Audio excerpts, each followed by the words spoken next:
Next on Newsmax Prime, Kentucky County Clerk Kim Davis now out of jail, but will the issue of same-sex marriage and religious liberty remain a flashpoint in 2016? And which GOP candidate will benefit the most? John Fund and John Zogby join us. Then, Hillary Clinton takes aim at the Second Amendment.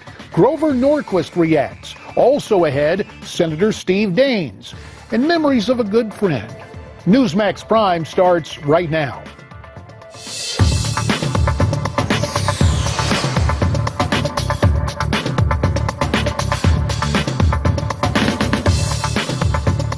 Good evening. Welcome to Newsmax Prime. I'm J.D. Hayworth of Prime. Interest tonight, released from jail. A court orders Kim Davis set free earlier today on the condition that she doesn't directly interfere or indirectly interfere in that matter with the efforts of her deputy clerks to issue marriage licenses to all legally eligible couples. If she does, that court order could be immediately rescinded. Meanwhile, the 2016 race has found a new hot-button topic. So, will it hurt or help certain candidates? Miranda Kahn has more from our Newsmax Prime newsroom. Miranda? JD, as you just mentioned, earlier this afternoon, a judge released Kim Davis on grounds that her deputies issue marriage licenses to all eligible couples. The county clerk spent nearly a week behind bars after she refused to issue the licenses to same-sex couples, citing her religious beliefs. Now, her story made national headlines last week and since then has become a rallying cry for candidates looking to appeal to evangelical voters. And that includes presidential candidate Mike Huckabee, who went as far as saying he would go to jail in her place. Meanwhile, Donald Trump continues to shake up the campaign trail regardless of the topic or group. The latest evidence of that is from this weekend. A new Survey USA poll shows the real estate mogul with a 45-40 lead against the current, and some who argue fading Democratic frontrunner Hillary Clinton.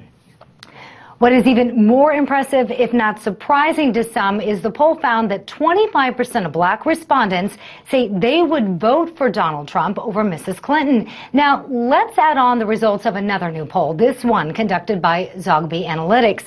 It shows Trump leading with millennials by a wide margin as well.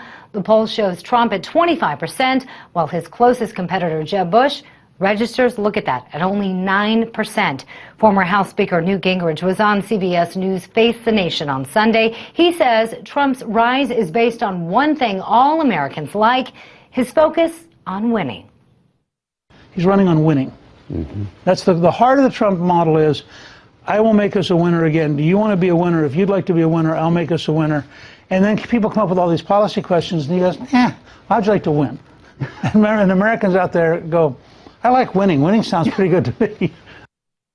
And going back to millennials, John Zogby says that age group prefers problem solvers and cutting to the chase. However, he says young people want solutions and consensus too. So the question now becomes whether Mr. Trump will be able to maintain his lead with this younger generation of voters. JD? Thanks, Miranda. For more on this story, let's go to the man to whom Miranda was referring just a second ago, John Zogby, senior analyst at Zogby Analytics. John, of course, also the co-author of First Global's Understanding, Managing, and Unleashing Our Millennial Generation. He joins us via Skype from Utica, New York, and from Newsmax, New York. We're also pleased to be joined by Newsmax contributor John Fund. John, of course, a columnist for National Review Online.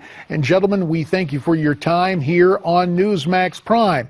So, John Zogby, Donald Trump is out front big with GOP millennials, yet you still are doubtful about whether or not he's going to have staying power with the age group. Why is that?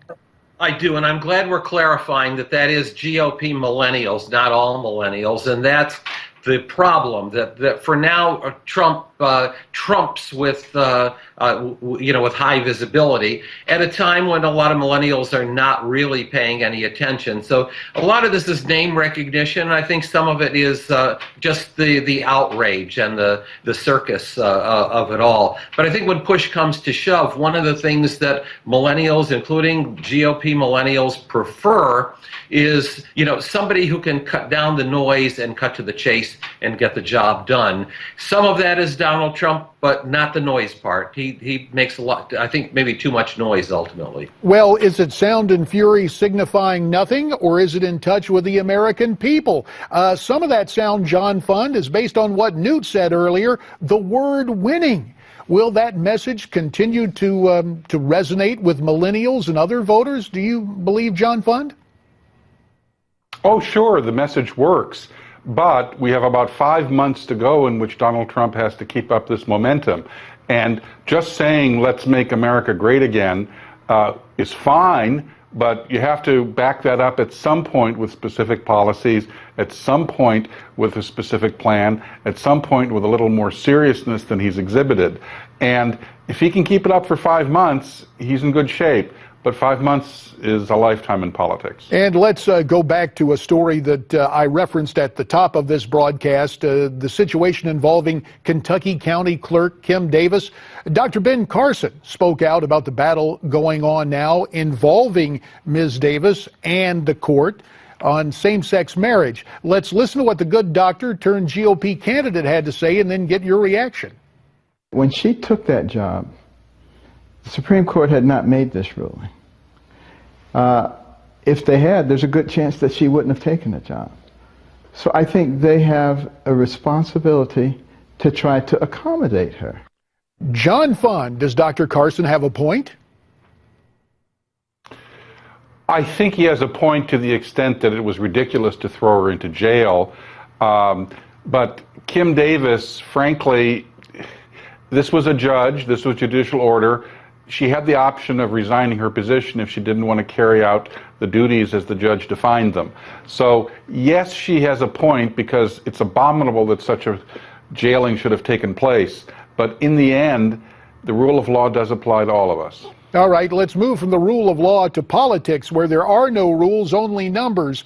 We've talked about Dr. Ben and Donald Trump. John Zogby, what is the situation involving Jeb Bush? His precipitous plunge in the polls, will he rally or is he finished? Well, right now, like Hillary Clinton on the Democratic side, the former frontrunner is auditioning with the public. He's got to get through the Trump noise and the flirtation now that's going to take place over the next couple of months with Ben Carson, you know, Mr. Outside and Mr. Outsider. But with that said, you know, he's got just as good a chance as any of the other mainstream candidates of ultimately getting the nomination. He just has to, you know, just survive the next debate in September and October, and then we'll have a clearer picture. Well, based on numbers from New Hampshire, it seems that John Kasich, among establishment candidates, is thriving right now. And what about Carly Fiorina? John Zogby, since you keep track of the polls, I'd like your assessment on this in about 30 seconds. John Kasich has spent wisely. He is the real deal. You know, there's so much about him that makes him the Republican to beat in the general election. Carly has done extremely well carving out a niche for herself there to watch in New Hampshire. What they have to do, however, is they have to get into the top 3 in Iowa. Otherwise, they get written off heading into New Hampshire and may lose momentum. Let me ask you briefly, John Fund, what do you think about the situation? 20 seconds for your assessment. Oh, I think Carly Fiorina is certainly a much stronger candidate than people expected. I think she's certainly put herself at the top of the list for possible vice presidential nominees. John Kasich is doing well, but he spent all of his money in one state. So he's at 2% in the polls nationally and 11 or 12% in New Hampshire. If you spend enough money in one small state, you're going to get results. He has to expand that to other states. Fair enough. Gentlemen, we thank you for your time. You know, Dr. Ben Carson coming up in the polls, tied with Donald Trump in one analysis. His new book, One Nation, you can get free, just pay handling. Call 1-800-655-7567 or check out newsmax.com/Ben. Still to come, more than a year has passed and little has changed at the VA. Montana Senator Steve Daines offers his assessment of what's going on and what needs to be done immediately to help our vets. Then later, the international refugee crisis is mounting. Former House Intelligence Committee Chairman Pete Hoekstra was in Hungary and offers a first-hand account of what he saw. But first, Hillary Clinton takes aim at the Second Amendment. Grover Norquist joins us next as Newsmax Prime continues.